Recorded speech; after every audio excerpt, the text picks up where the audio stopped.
Welcome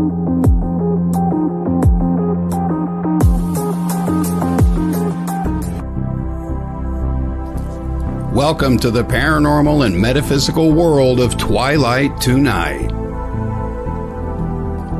Host DD Moonflyer grew up with very open-minded parents who had many experiences with UFOs and the paranormal. Because of her mom's insistence on exposing her to spiritual classes, meditation, and teachings of Edgar Cayce, DD had a fascination and deep interest in the paranormal. Her own paranormal experiences have led her to seek out and interview other fascinating, knowledgeable people for better understanding of this phenomenon.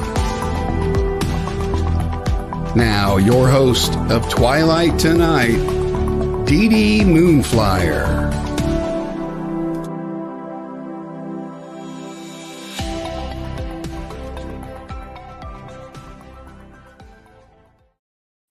Happy Friday, everyone. Thank you for tuning in to Twilight Tonight. Tonight, as always, a special guest, but this special guest has my heart. One of my bestest friends in the whole wide world, Lenza Smith, is here, and she is going to talk a lot about angels and meditation tonight. Welcome, Lenza Smith. Hi. Hi, Lenza. How are you, girl? I'm here. Oh, I also forgot to mention, in May, we're going to have a podcast together called Two Women and Tea, where we talk about spirituality, folklore, and magic. How are you, Lenza? I'm good. Thank you. Thank you. Lenza, at a young age, you talked to animals and angels. And you also saw people that passed over, but you also had a time where you almost drowned. So you died and came back. Well, that one, but also I died of rheumatic fever temporarily. That was a real intense one. Yeah. Well, I could tell you about that, or you want to go to something else, or well, let me think. I've had a lot of experiences. There's two stories I want you to tell the audience about that fascinate me. One is your experience with rheumatic fever, but the other one is the angel and the train. Okay. This was, let me see, how old was my daughter? She was probably 8. So this occurred about 36 years ago. Anyway, we lived in Idaho, in Sandpoint, Idaho. And I wanted to take my daughter and me. She's young. I think she was 8. We were going to go on a trip, and we wanted to use the train. We wanted to see my cousins in California. So we hopped on the train in Sandpoint, Idaho, where we lived. There was a station there for the Amtrak. So we hopped on, and we went down and had a wonderful time in California. It was a lot of fun because up in Idaho, it's usually pretty cold. In California, I just packed, summer clothes, and we were like having a great time, being out in the sun and everything. And then on the way back, it's quite a long trip, and I'm there. We're all in the cheap seats. We slept in our seats. Anyway, I realized that, we're through California. We've gone through Oregon, and you get into Washington, and then you go over to Idaho to get to where we were. And I realized that we were maybe, I don't know how far out, but we were getting close. And so it's okay. My dog was acting weird. Yeah. Anyway, I woke up, and because everybody was asleep in the car, and I woke up and I saw all these angels going through the car. And around each person in the train car, there's at least 2 angels hovering over them and talking. And they were interacting with everybody in the car. Everybody's asleep. They're unaware of all this activity with all these angels. And I saw them around me, and I realized that one of the angels was the angel of death. The rest of them were our guardian angels that we always have with us. And there was a lot of negotiating taking place and a lot of talking. And I realized and decided that I didn't want any part of any kind of bad thing, like a train accident or something. And my daughter's asleep next to me. And so what I did was I told the angels, I said, hey, we're getting off. We're not going to be part of this accident that's coming up. And I want to get off. And they said, okay. And I said, can I tell other people that this is coming up? And they said, no. And they said, it's going to be okay. Everything's going to be all right for me not to worry. And so I got up and I went to the conductor and I said, we're getting off at the next stop. And he was really surprised because I didn't realize it until we got off there that the station was closed. And so we would be standing outside at 2:00 in the morning because it was 2:00 in the morning. Anyway, the train stopped and I woke my daughter up and I got our stuff and I got us out on the platform there. And I realized the station is closed and it's in the mountains. And this station is the Sandpoint station, but in order to get into where there's people, I would have had to stay on for another half hour. And it's closed. There's nobody there. It's 2:00 in the morning and it's in the mountains and the temperature had dropped and it was snowing. And we just had on summer clothes. And I felt really bad. I started getting really worried. I was very upset that, here I am.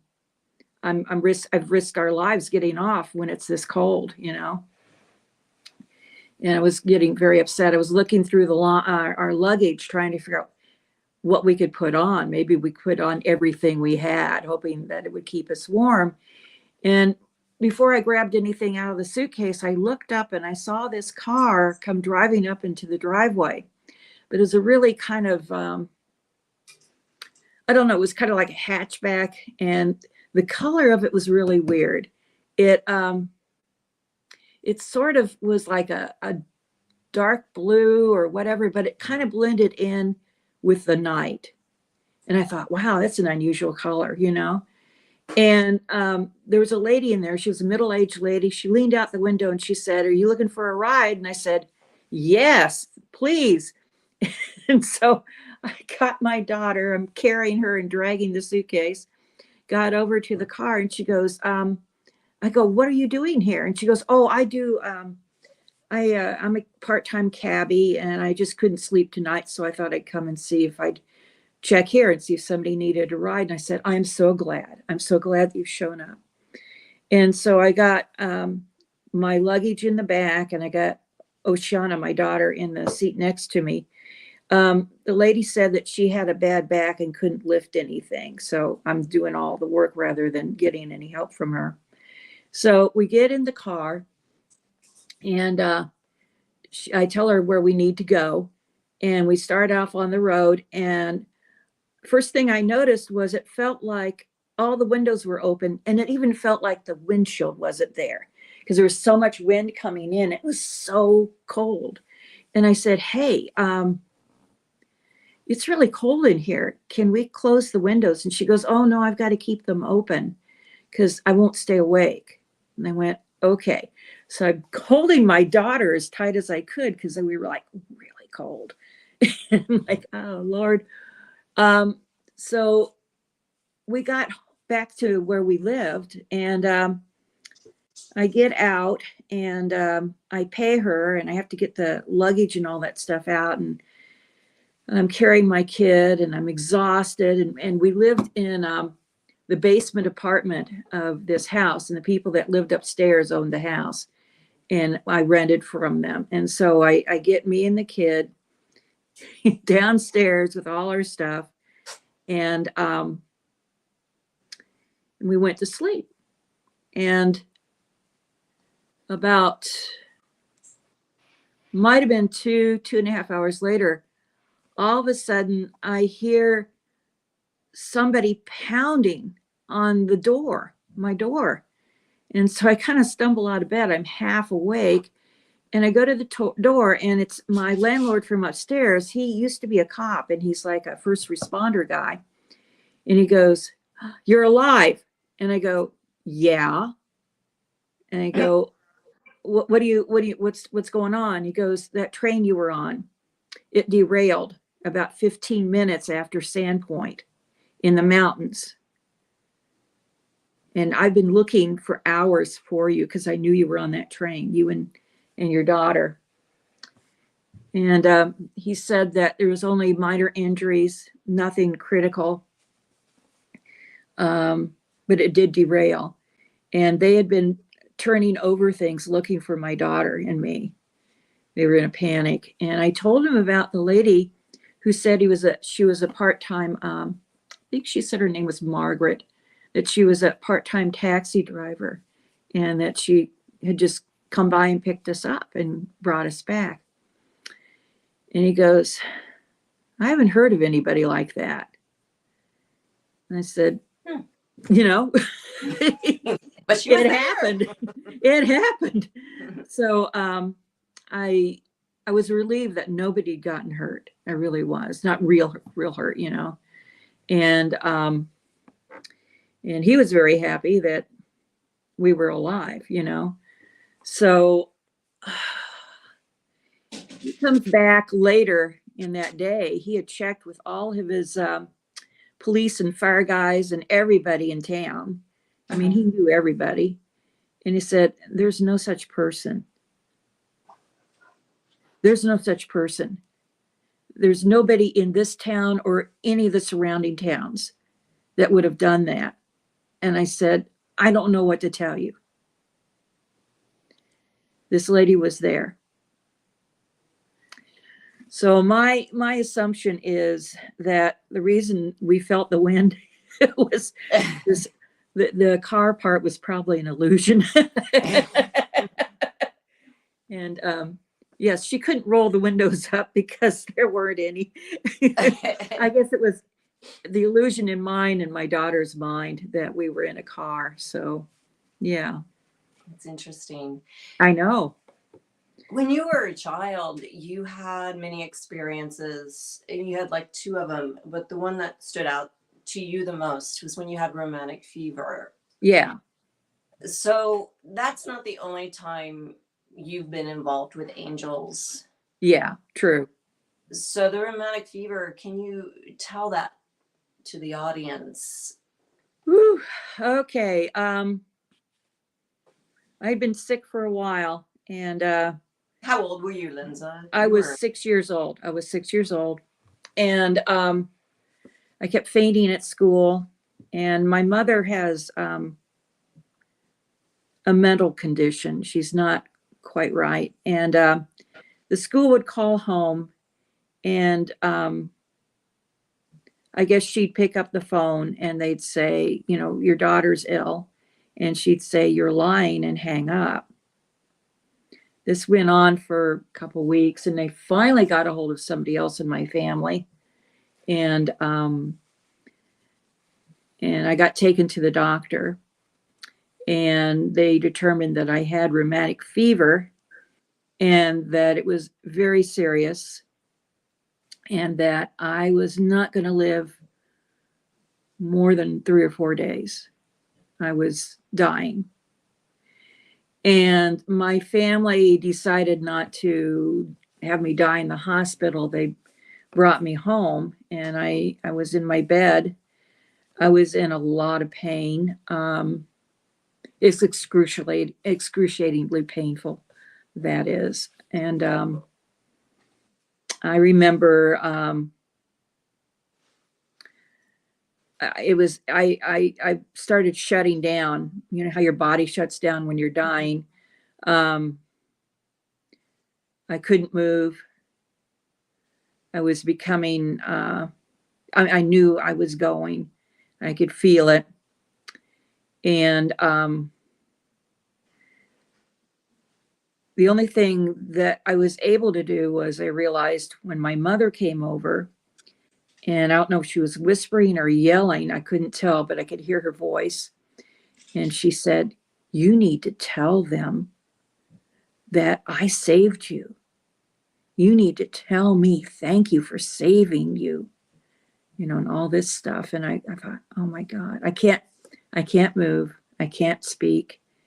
And this really, really upset me. This hurt my heart. I'm vaguely aware from the sounds that my grandmother came over and took her away from me. And then at that point, I left my body. I died. I was gone.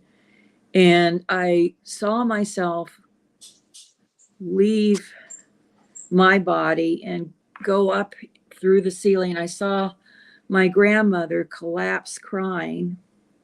I saw my mother crying. I saw that my dad wasn't there, and I didn't realize where he was. And I kept going up, and I saw my angels. They're very tall, these angels. I really love them. they're my guardian angels. They're my birth angels. There were two of them, two very tall angels there. And I was just so happy to see them. And my God, I felt good. It was so wonderful not to be in the physical body anymore. I mean, I was so free. It felt so good. There was no pain. It was just, I can't even describe how awesome, how good that feels. It's once you're there, you have no pain. You're free. And that there's no words to describe how wonderful it is. And I got to my angels, and I noticed they were looking at something. So I turned around to see what they were looking at. And they were looking back at my house, and I could see my dad coming with Cy. And Cy was the laying on hands healer. My dad had gone to get the laying on hands healer of that whole area. And I knew Cy. He was well known, and he was a good healer. Anyway, Cy came in the room, and he didn't even look at my body on the bed. He looked up to where I was with my two angels. He looked right at me. And my angels told me to stay where I was. And I saw them go speak with Cy. And I thought, what's going on here? I was not happy. I wanted to go and find out what they were talking about, because they were talking about me, And my angels came back up. And the next thing I remember, I could hear Cy was like yelling this prayer. It was with so much passion, so much power in it. And my angels told me that I had to go back. It wasn't my time. And I was not happy with that. I really wasn't. And the next thing I know, I was in my bed again, and Cy had his hands on my forehead, and he was pressing down, and it was like, I felt like fire all around me. And he was literally screaming this prayer. And I breathed, and I was back in my body fully, and I was alive. Wow. Did this have a profound effect on you? Yeah. And on when people talk about angels. Yeah. What is the first thing you tell people when you see them? Because a lot of people, the angel, there's several different kinds of angels. Oh yeah, there's tons of different kinds of angels. Some stay with you your entire life, and some come in for specific purposes. Like one time I had been asking, I wanted to learn about something, I wanted to study, and I'd been praying about it, and I'd ask about it, and I'd been doing this for months. And then one night I felt somebody was in my living room. This is years ago. And I got up and I looked in my living room, and I saw an angel sitting in a chair looking through this book. And I was a little bit afraid, And he looked at me, goes, "Go back to bed." So I went back to bed. And I realized, one of the comments. They want to know, do you know what prayer the guy Simon, was it Simon? No, Psy Was using? No. I was mostly feeling the energy. It was very intense. Yeah. Okay. Anyway, that angel happened to be Michael. I found out later, and he was looking in the Akashic records to see if what I was asking about would be a good choice for me. He was reviewing, checking for me, you know? Yeah. So that's what that was. It just kind of startled me, and I was a little bit shook, but I was okay. You know, it was just, you don't expect to walk into your living room when there's an angel there. That would be a game changer for a lot of us. Yeah, I'm like, oh, okay. But then I realized what was going on, and I did a lot of thanking, thank you. Absolutely. For taking what I'd ask about so seriously and checking for me if that's a direction I needed to go, Do you think angels have any religion, or are they boundless? What would you, when people ask?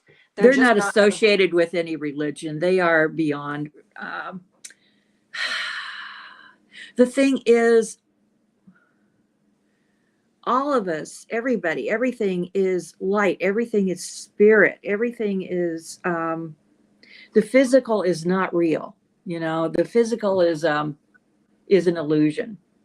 And some beings like angels, for instance, and guides, and they are just a little more well-versed in all of this, and some of them come to be with us. Everybody has angels. Everybody has spirit guides. They come to be with us to assist us because we're here learning to evolve, learning to grow up in love, learning to know that love is always the answer. One of the comments I just got, and that they're really wondering, yeah, was the energy that Sai was using Reiki? Oh, I don't know. I don't think Reiki was something that was over here in the United States at that time. Let me see. I'm 70 now, and I was 6 then. So that was, a few years ago.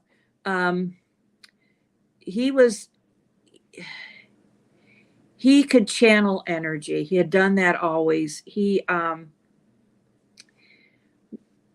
When you touched Sai's hands, if you shook hands with him or anything like that, his hands, the energy, there was so much energy in his hands, it felt like touching velvet, Interesting. Yeah. So he was a true healer. Oh, God, yes. Yes, he was. Yeah. Huh. He was real. One of the other questions was, yes, the angels scary looking? I've heard they're not visually pleasing. Oh, well, I think they appear, well, for me, they appear in a way that I would understand. They in a way that I would comprehend that is an angel. They're very gentle with me. They don't scare me. So yeah. I don't know if other people have seen scary things. I don't know what that's about. I have not. When you were a child, did they come across looking different than as an adult? You said as a child they were very tall and ethereal looking.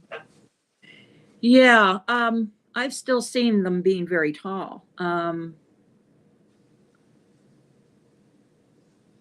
Yeah, in the train they were very tall too. Maybe that's just how I see them. They seem very massive, very tall to me. I don't know. Interesting. So now, yes, do you still see them around? On occasion. Earlier today, what it is, sometimes I'll see a flash of color and I know they're there. I don't see the whole manifestation of an angel. but quite often I'll see a flash of color and be very aware that I've got an angel in the room. And usually I'll say, thanks for showing up. I'm glad you're here. It's awesome. Please come back anytime. Yes, yes. And usually I get a sense of why they've shown up. They want to remind me of something, or they want to encourage me to do something, or just reassure me, you know. Have you ever had a time when they're really persistent and they won't Yes. leave you alone? Well, I've had a time when they've been very forceful. In my late teens, early 20s, I did a lot of drugs. That's not Lenza. Oh, yeah. And I was at a party with people I shouldn't be hanging out with. They're not great people. And I'd been drinking quite a bit, and somebody had some morphine, and I got something laced with that morphine with all the alcohol and the other pills that I had, which was not a good thing.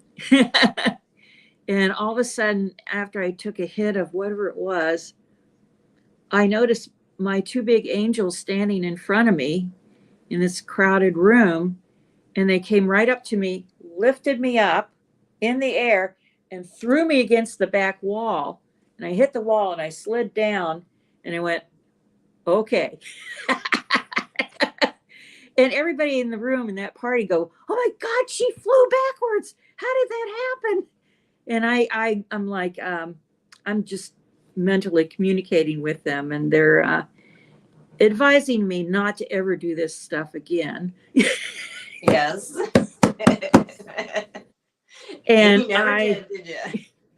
Oh, I cleaned myself up really good. I could barely walk. I just kind of barely made it home, but yeah, I got the message.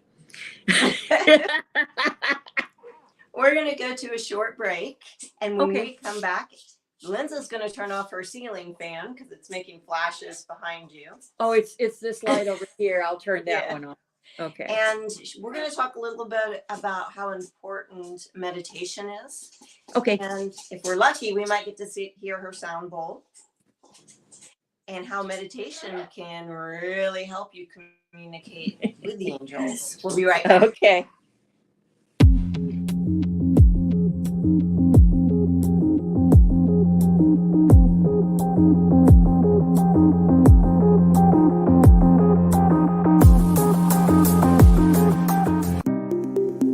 Download the new station calendar and never miss another show. To get it is simple and free. Just visit WLTK-DB.com to download, or tap the subscribe button on our mobile app. Once the file is in your downloads folder, just double-click it, authorize it to your calendar, and boom, you have every show listed. Not only does it list the shows, but also the links to watch them live. We would like to thank Danny Loosemore for developing this for us, and hope you enjoy it as much as we do. Get yours now at WLTK-DB.com, or just click subscribe on our mobile app. See you at the shows. Put the power of this station in the palm of your hand and download our mobile app. Visit the App Store, Google Play, and search for WLTK-DB Talk Radio, and download the app for free. Listen to past shows, download our station calendar right to yours, and even shop. The WLTK-DB Talk Radio mobile app, now available on the App Store and Google Play. Download yours now.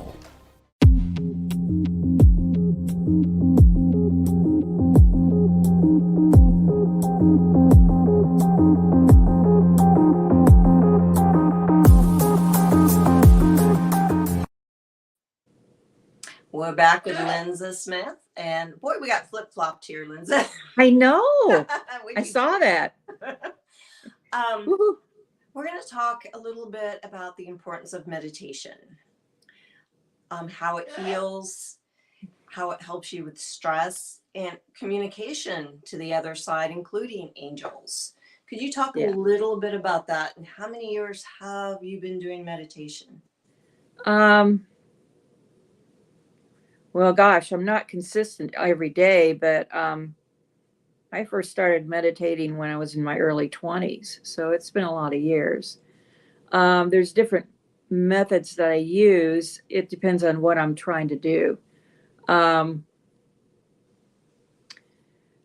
real easy way, if somebody is wanting to start doing this, one of the things is it's best to, in your mind's eye, think of a very safe and perfect place where you could go as your special room, your safe room, you know. I used to do this thing where I'd envision this perfect, comfortable place, and then I would see stairs, and they usually 10 stairs, and I'd walk down the steps, and each step would be a different color, and it would take me deeper, you know, and then I'd open the door to my room and walk in. And in this room, I'd have all kinds of things. I'd have a book where sometimes I'd open it up and I could read things in it. I just, you know, it'd be a room where I could do healing, where I could do just traveling, you know, but it's a safe place. And what I do now most often is I don't go to a room. I go to a room, but it's in my heart. Yeah. And I go into my heart room, and my heart room is my place where I find to be the safe place to begin my journeys from if I'm going to go someplace. I find it very, very helpful if I do it every night. Since I retired from dance, I don't have that feeling. When you dance, you get this it's almost like a meditative state to a certain extent. So I never felt like meditation would help me until I retired. And I find if I don't meditate, I don't feel good the next day.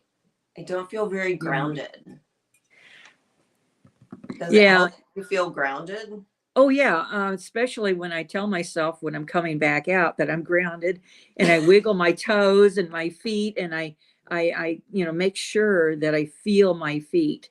That's important. Otherwise, I'm kind of flighty the rest of the day. There is a reason for that because of your birth sign. You're an Aries with, what is it? Moon in Cancer and Leo rising, but I don't have any earth signs in my chart, so I'm a little bit everywhere. I didn't say that. Woo, woo. It is true. It is true. So when you do a lot of meditation, do you see the angels a little bit more, or are they easier to communicate with? I don't purposely, I just open myself up to the possibility. Sometimes I see, sometimes I hear, sometimes both. Sometimes I sense the presence, you know. Mm-hmm. I'm not real attached to, well, I've got to see this or that, you know. I really, really open myself up to what I'm supposed to be seeing, learning, and hearing at the moment. Sometimes, oh, wow, they'll take me someplace, which is really cool. In one meditation a while back, I saw a rock and I picked it up and it had a picture on it. It was a picture of a mountain. It was Mount Shasta. And then the next thing I knew, I was inside the mountain. Cool. So, I mean, what I'm saying is I didn't plan on that. It just, I really leave myself, I trust, and I leave myself open to learn. And I'm usually what I'm asking for is to hear and know and learn what I need to know and learn, you know? So I don't know what it is I need sometimes, you know? I trust their wisdom. I trust the guidance that they give me. So I just really am open and allowing. Right. Now a lot of people don't realize this about you. You play harp. Yeah, I do. She plays harp. And music has a lot of healing ability, and so does sound. Yes. So when is it appropriate to use a sound bowl? Or A singing bowl, my singing bowl. Your singing bowl. I use this for meditation also. I will oftentimes bring it to a church that I go to and play for meditation. I'll play for a few minutes. What's nice about this singing bowl is it's got such a vibration to it that it literally vibrates the floor and the entire building. The sound does. And it's a very deeply healing vibration. It's a very, very old bowl. It used to be played in a Buddhist temple in North Korea before North Korea was taken over by the communists there. This bowl was rescued out of there. And I got it, oh God, a long time ago. That's a whole nother story too. But it's a very ancient bowl and it's got a lot of power. And you can feel that. I can feel it when I'm playing it. Wow. So, here, let me pull this back a little. Can you see my bowl? It's a very pretty bowl. It's a very pretty bowl. And I don't know if you'll hear it well because I don't know how the sound is on this.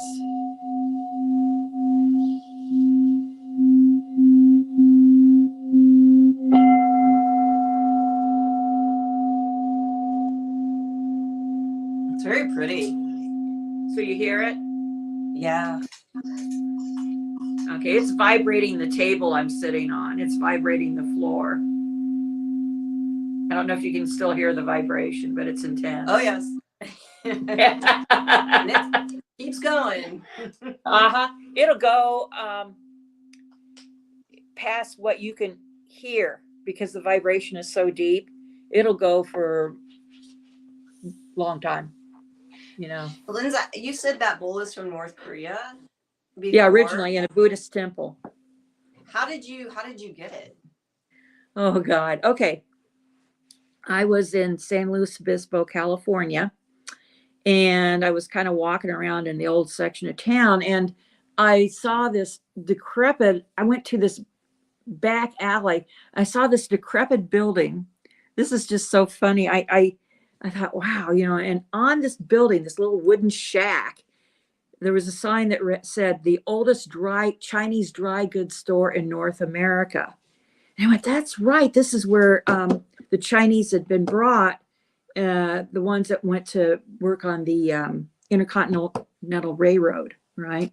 This is where they came in. And I thought, I wonder if this is actually open, if this is real. So I went up to the door. I mean, there's dust and it's just, you know, it is a decrepit shack. So I opened up the door and it was almost like I opened up the door into a whole movie set of an interior of some kind of Chinese thing, you know, and it was so crowded with all kinds of Chinese knickknack stuff, like little Buddhas and little porcelain things and all this stuff so heavily decorated and all this stuff. And I thought, woo, I'm afraid to move because I thought I'd knock something over. So I'm kind of moving in slowly into the store because it's really cool. And I see back toward the back, this literally, I thought this must be a joke. This must be from a Hollywood set or something. This little tiny man with long white hair and a braid in the back and a little cap on. And he had a long beard and he had the little black silk pajama outfit on. And he comes shuffling up really quick and wants to know if he could help me. And I go, yeah, I think. And I said, I just need to look around for a moment. And I looked off to one side and I caught the corner of this bowl in my vision. And I said, I see it. And I started heading that way. And I could hear him shuffling around behind me. And I got up to the bowl and I picked up the stick and I played it immediately. And he went, you know what this is? And I said, yes, I do. And he said, tell me a little bit about it.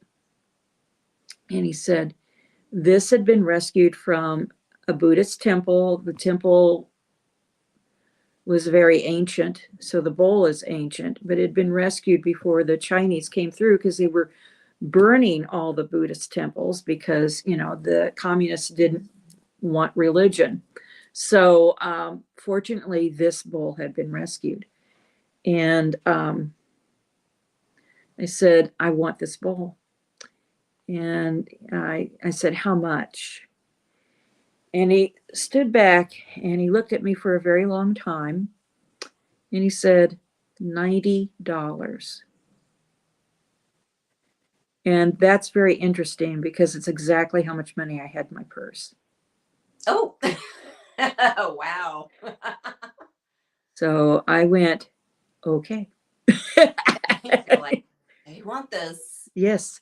And what it is, I knew what it was because for many, many years, I don't know why, but I suddenly had wanted something like this badly. And I'd wanted something like that for, oh God, 15, 16 years. I'd envisioned it, and here it was in front of me. And of course I knew how to play it because it had called to me, it's so weird. I didn't go back to look and see if that little place was still there. I'm wondering if that was kind of like the car that wasn't there. It makes me wonder sometimes. You know what I'm saying? So, yeah, that's how I got that bowl. Wow. With the bowls, I'm very curious about this and always have been. Yeah. Why is the vibration from the bowl is what makes the meditation deeper? It's just, yeah, it's vibration. The right kind of vibration will heal you. It'll heal you mentally, physically, and emotionally. Sound heals, literally. Different frequencies heal you. Mm-hmm. Yeah. The harp is a healing instrument. It's been used for centuries to heal, I have a friend who used to go play in hospitals to help heal people, but now they're not letting people come in and play. And I ask her why. And she says, because we were healing people. Really? Interesting. Yeah. Wow. You would think they would want more of that. It'd make their jobs easier, wouldn't it? We say healthcare, but it's not healthcare here in this country. Now, Lenza, do you think doing this daily, the meditation with music or sound healing would be beneficial for everybody, even if you don't think you need it every day? Well, you don't have to do it every day, but it is extremely beneficial whenever you do it. There's on YouTube, I turn on a lot of really good sound meditation healing type stuff, and I'll put that on while I'm doing other things. So it's very easy to find stuff like that, Yeah, I think it's important. And I think the wonderful thing about YouTube channels now, even podcasts, Yeah. that information is out there to help everybody spiritually and emotionally. And meditation is so important. Yes, it is. Yeah. Yeah, you can it can bring you to a sense of peace, being centered once again, being grounded, but also you can use it to grow and learn too. By I sometimes I use it, yes, to learn and to get information, but a lot of times I use it to give myself some peace. Yeah. And it's so funny because everybody asks me about meditation. And one of the questions I get a lot, because I tell people I meditate. And as you know, you've known me for many years. When I couldn't sit still long enough to meditate. I would dance, come home and collapse, right? Yeah. Now that I meditate, they always ask me, how do you do it? How do you sit long enough? For me, I had to learn it. I had to give myself a chance to be settled enough to do it. So I would have to do it every day because I couldn't, you know how I am, I'm hyperactive. Yeah. I could not sit long enough. I couldn't get my mind to stop thinking. But once you do it, it becomes really fun. Yeah, it does. It does. You just have to be patient with yourself in the beginning. And a lot of people go, well, am I doing it right or whatever? Don't do that. Whatever you're doing is good. Yeah. Yeah, as long as you've sitting there and kind of watching your breath and breathing deeply, even if you do that for 5 minutes, you've done something very good for yourself. I always picture myself swimming because you know how I love to swim and I love water. Yeah. I always love to like visualize that beautiful garden with a beautiful pond and swimming. And then as I swim, the light gets brighter. So parts of my body, if I don't feel well, I want to try to heal them. I want to put that positive energy in those areas. And I think that if more people would do that, I think that would help even emotionally. Yeah. During grief, it's such a good thing to meditate. Oh, yes. Yes, it is. It Yeah. really, I mean, it's helped me. I used to argue with Lenza when I was dancing. She's like, you need to meditate. I'd be like, nope, can't do it. Can't sit still. I know. Can't I was think. always so worried about you. I knew that it would help you if you could, but I didn't want to be too much of a nag. Lenza, tell people also, you do readings as well, and they fascinate me because you read cards, but you read playing cards. Yeah, the regular playing card deck. It just it's a little less distracting for me.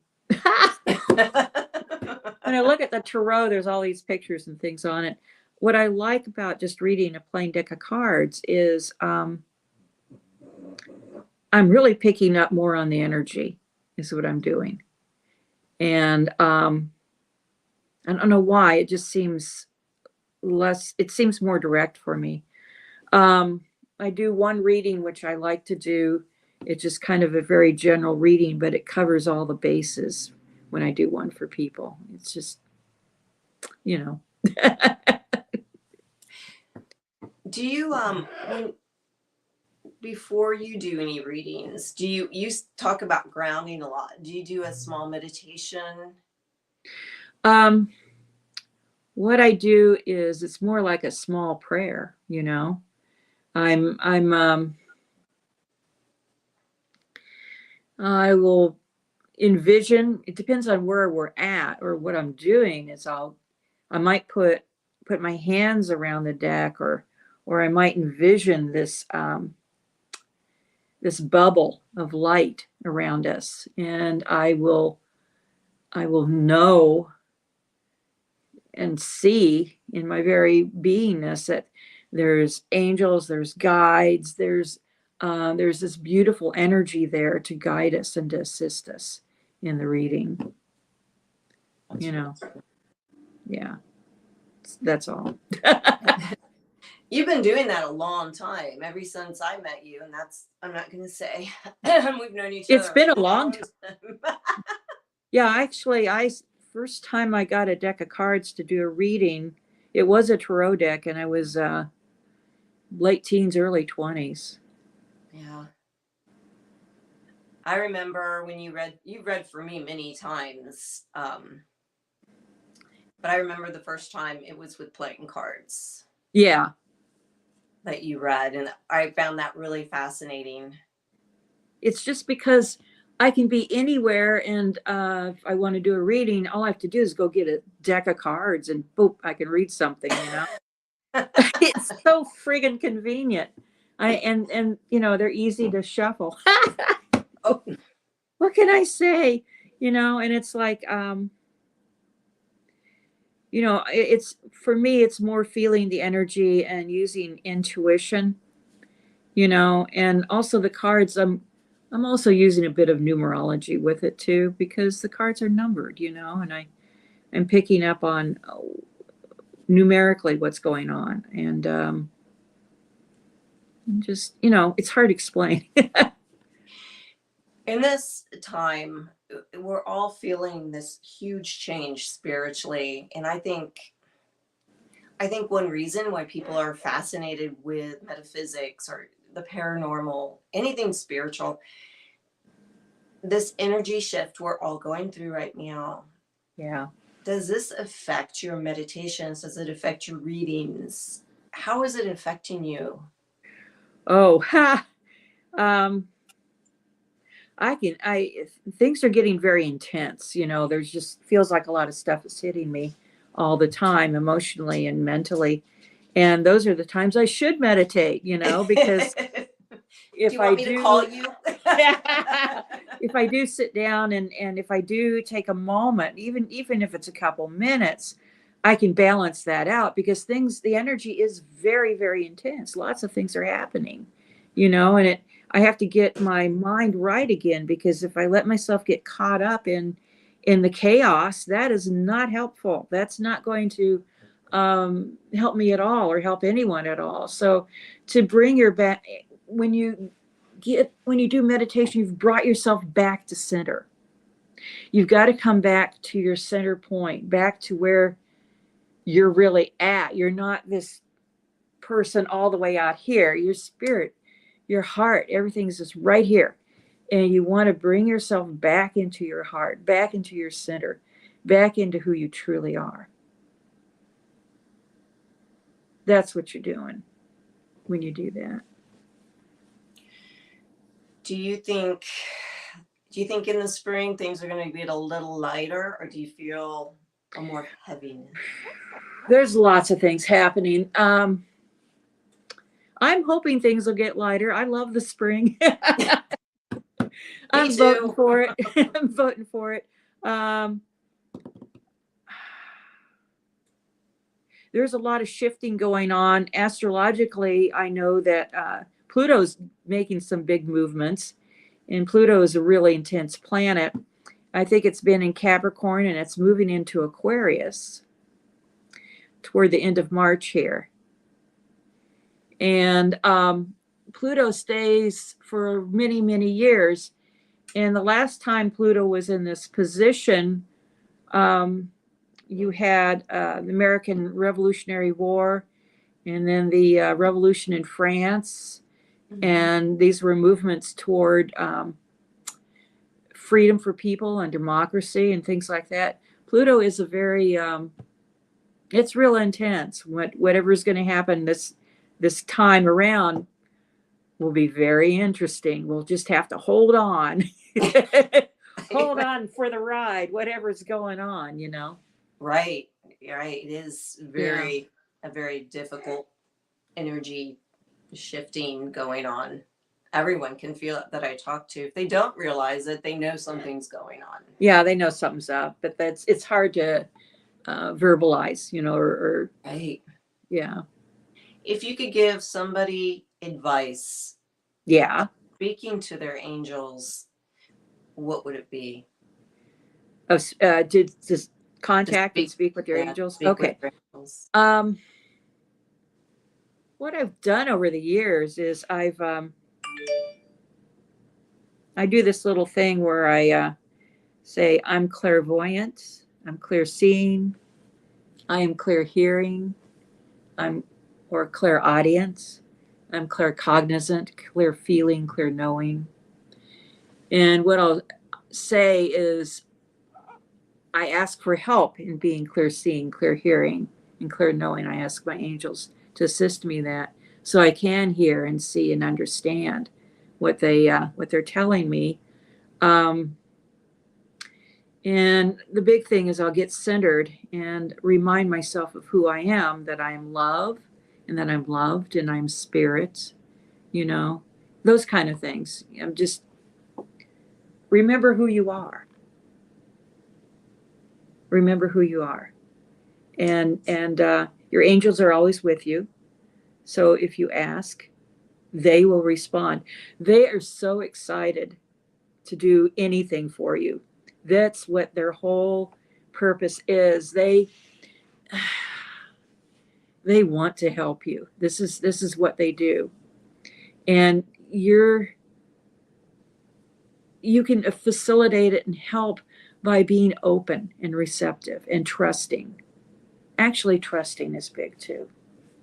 Trust. Know that that you are going to get the information you need and be open to it, allow it, you know, allow yourself to see, allow yourself to hear, allow yourself to know on a deep level. You can also, if you're wondering about it, you can ask for confirmation. When you get something, always ask, yeah, do that. Always ask for confirmation. I do that. And you'll get the confirmation of whether that is true or not. So say you get this insight and you go, okay, angels, dear friends, please tell me, I got this insight. Could you confirm this for me? And within the next few hours or in that same day, you'll get some kind of confirmation. Awesome. Yeah. If people want a reading from you, how do they get a hold of you, Lenza? Okay, my email address is museofspring@gmail.com. And the first thing in the subject or whatever, you need to say card reading on it, because then I get so much email all the time. If that's at the very beginning, no other words, card reading, then I can search on that and I'll see it and I'll find it. So, yeah. Well, Lenza, it's been so amazing. I love talking to you and hearing those stories. I just love them. Woohoo! And your insight. Oh dear. Okay. Of course I do. I wouldn't hang out with you otherwise, right? Yeah. But, I love you dearly, and I want to thank you for coming on. I love you too, Twilight sweetie. Tonight. And also, I'm looking forward to doing our bi-weekly podcast soon. Oh, yeah. Women That'll be meant to fun. meet. I'm going to wish everybody a happy Friday. And Lenza, and to you too. And good night. Favorite says good night. Yeah. Hey, Fizzy. Good night, everybody. Good Thank night. you. The truth is here and now on WLTK-DB Talk Radio at WLTK-DB.com.